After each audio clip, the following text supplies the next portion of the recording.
Movie शुरू होते ही हम सिम्बा को देखते हैं जो अब जंगल का राजा बन चुका था। वो सभी जानवरों को बुलाता है और बोलता है कि बहुत जल्द हम सब के बीच एक राजकुमार आने वाला है। यह सुनकर सभी बहुत खुश होते हैं। उसकी बीवी नाला प्रेग्नेंट होती है और बहुत जल्द एक शेर को जन्म देने वाली थी, इसीलिए वो घर से दूर जंगल में अपनी डिलीवरी के लिए आई थी। सिम्बा की एक बेटी भी होती है जिसका नाम होता है कियारा। सिम्बा अपनी बेटी से बोलता है कि मैं बहुत जल्द तुम्हारी माँ को लेके घर वापस आ जाऊंगा। इतना कहकर सिम्बा वहां से चला जाता है। फिर हम देखते हैं कि क्यारा टिमोन और पुम्बा को बोलती है कि मुझे कोई कहानी सुनाओ, जिस पर वो मान जाते हैं। मगर इतने में वहां राफीकी भी आ जाता है और क्यारा को बोलता है कि क्यों ना मैं तुम्हें तुम्हारे दादा, जिसका नाम था मुफासा, उनकी स्टोरी सुनाऊं, जो कि तुम्हारे बाप से भी बहादुर थे। क्यारा कहती है मेरे बाप से भी बहादुर, और क्यारा कहती है कि मुझे जरूर सुनाइए। अब राफीकी बताता है कि तुम्हारे दादा मुफासा अपने माँ बाप के साथ खुशी खुशी रह रहे थे। मुफासा का बाप भी तुम्हारे बाबा की तरह राजा था। कुछ दिनों बाद बारिश पड़ने लगती है और सभी जानवर नदी की तरफ अपनी प्यास बुझाने जाते हैं।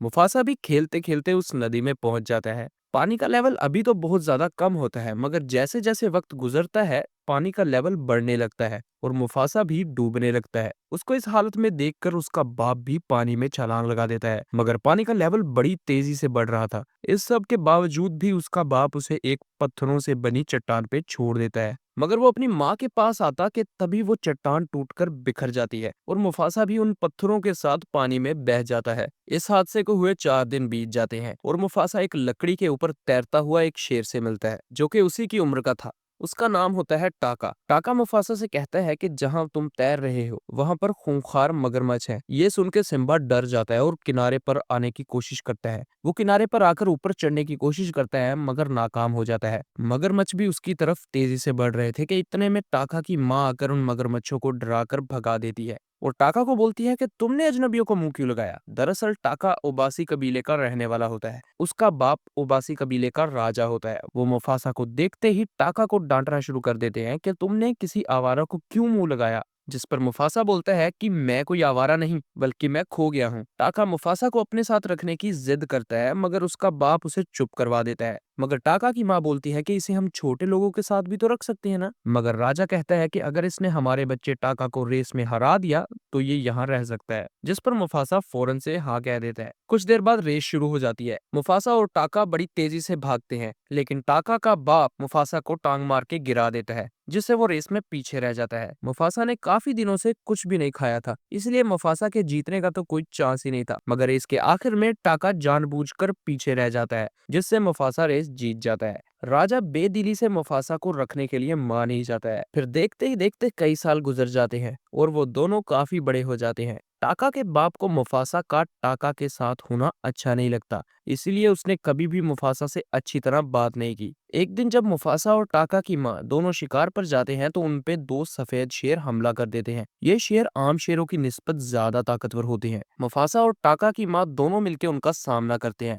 टाका भी ये सब दूर से देख रहा था, मगर अपनी माँ की मदद करने की बजाय वो वहां से भाग जाता है। लड़ते लड़ते मुफासा एक शेर को धक्का मारता है और वो मारा जाता है। ये देखकर दूसरा शेर भी भाग जाता है। मुफासा और टाका की माँ दोनों वापस आते हैं और टाका का बाप मुफासा को शुक्रिया बोलता है कि उसने टाका की माँ की जान बचाई। इस पर मुफासा बोलता है कि ये कोई शुक्रिया बोलने का टाइम नहीं है, बल्कि अपने आप को बचाने का वक्त है। मुफासा बोलता है कि वो शेर फिर आएंगे और ज्यादा तादाद में होंगे। अगर हमने अभी कुछ नहीं किया तो सब मारे जाएंगे। दूसरी तरफ हम देखते हैं कि वही शेर सब कुछ अपने सरदार को भी जाके बता डालता है कि राजकुमार को उन शेरों ने मार डाला, जिससे अब उस सरदार को बहुत ज्यादा गुस्सा आ जाता है और अपने सिपाहियों को कहता है कि पहले तो इसको मार डालो। बादशाह कहता है या तो तू मेरे बेटे को बचाकर वापस लाता और या तो तू भी मारा जाता। फिर कहता है कि हम कल सुबह ही उन पर हमला करेंगे। फिर सीन शिफ्ट होता है और हम देखते हैं कि टाका की माँ ने मुफासा और टाका को ये जगह छोड़कर कहीं और जाने का बोला होता है और खुद उन शेरों का सामना करने के लिए रुक जाती है। मुफासा इस बात पे एग्री नहीं करता, मगर फिर भी वो अपनी माँ के लिए मान ही जाता है।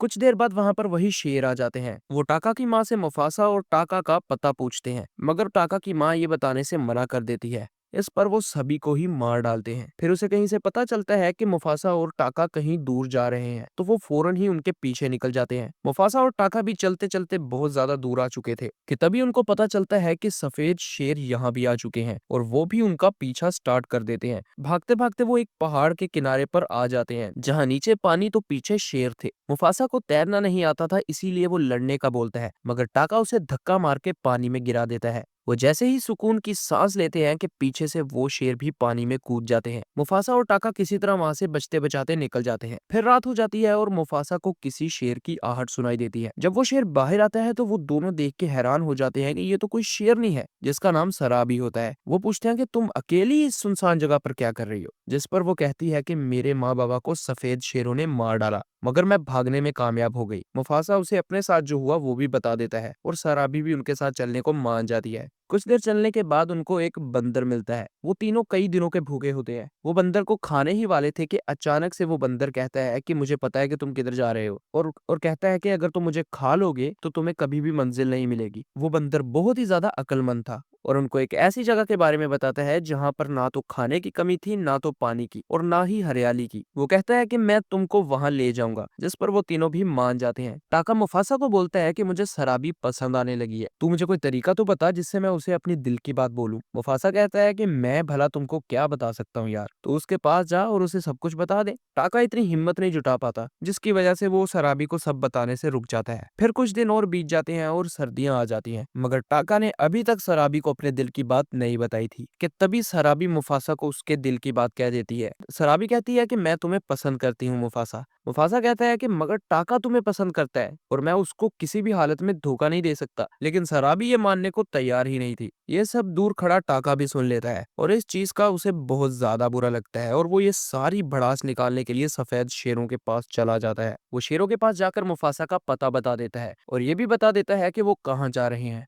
अब टाका भी उनके साथ मिल चुका था। वो जहां जहां से होकर गुजरते वहां पर टाका उन सफेद शेरों के लिए निशान छोड़ता जाता। कुछ दिनों बाद मुफासा उस जगह पर पहुंचता है जिसका राफिकी ने उन्हें बताया था। वहां पर जानवर खुशी खुशी अपनी जिंदगी गुजार रहे थे। वहां ना तो पानी की कमी थी, ना घास की, और ना ही खाने की। हर चीज वहां भरपूर थी। मुफासा को देखकर जानवर थोड़ा डर जाते हैं, मगर वो उन सबसे बोलते हैं कि मैं आपको कोई नुकसान नहीं पहुंचाऊंगा। इतने में वही सफेद शेर भी आ जाते हैं और वो भी उन सब जानवरों से कहते हैं कि हम भी आपको कोई नुकसान नहीं देंगे, बस मुफासा को हमारे हवाले कर दो, अगर नहीं तो हम यहाँ पर लाशें बिछा देंगे। मुफासा राफिकी से कहता है कि सभी जानवरों को इकट्ठा करो और मेरे इशारे पर उनको हमला करने के लिए बुला लेना। इतना कहकर मुफासा और टाका उस शेर का सामना करने के लिए आगे बढ़ते हैं कि तभी टाका मुफासा से कहता है कि भाई तुम्हें तुम्हारी किस्मत मुबारक हो, तुम्हें तुम्हारा साम्राज्य मुबारक हो। ये देखकर मुफासा शॉक्ड हो जाता है और टाका से ये सब करने की वजह पूछता है, जिस पर टाका उसे सब सच बता देता है। मुफासा को कुछ कहने का मौका मिलता है इससे पहले ही वो सफेद शेर उस पर हमला कर देता है। मुफासा और उस शेर की लड़ाई में वो सफेद शेर एक ऊंचे पत्थर से नीचे गिर जाता है और तभी साराबी दूसरे शेरों से मदद मांगने जाती है, लेकिन वो मदद करने से मना कर देते हैं। पर जब वो मुफासा की आवाज सुनते हैं तो फौरन से उसके पास आ जाते हैं, लेकिन तभी मुफासा के पीछे वही सफेद शेर आ जाते हैं। वो सब मुफासा पर टूट पड़ते हैं और उसको एक चट्टान से नीचे गिरा देते हैं। मुफासा एक खाई में पानी के करीब जख्मी हालत में पड़ा होता है कि वही सफेद शेर वहां भी आ जाता है और मुफासा पर भारी पड़ने लगता है। एक टाइम ऐसा आता है जब वो मुफासा को मारने ही वाला था कि तभी टाका मुफासा की जान बचा लेता है और दोनों मिलके उस सफेद शेर से एक जबरदस्त फाइट करते हैं और अचानक से मुफासा और वो शेर दोनों पानी में गिर जाते हैं। उनके पानी में गिरते ही एक बहुत बड़ा पत्थर भी पानी में गिरता है और मुफासा उस पत्थर के ठीक नीचे ही होता है। मुफासा को बिल्कुल भी तैरना नहीं आता था। उसकी तरफ सफेद शेर हमला करने के लिए बढ़ता है तो मुफासा की जगह वो पत्थर के नीचे आ जाता है और मारा जाता है। अब मुफासा जैसे तैसे करके ऊपर पहुंचता है कि वहां टाका आ जाता है। मुफासा को लगता है कि ये मुझे फिर से धोखा देगा, मगर वो ऐसा नहीं करता और मुफासा को ऊपर खींच लेता है, जिससे मुफासा की जान बच जाती है। ऊपर आने के बाद वो नोट करता है कि उसे अपनी माँ की आवाज आ रही है, तो फौरन उसे उसकी माँ भी दिख जाती है। मुफासा अपनी माँ को देखकर बहुत ज्यादा खुश था। मुफासा फौरन से भागकर उनके पास जाता है और अपने बाबा के बारे में सवाल करता है, जिस पर उसकी माँ कहती है कि तुम्हारे बाबा लड़ते लड़ते शान से मरे थे।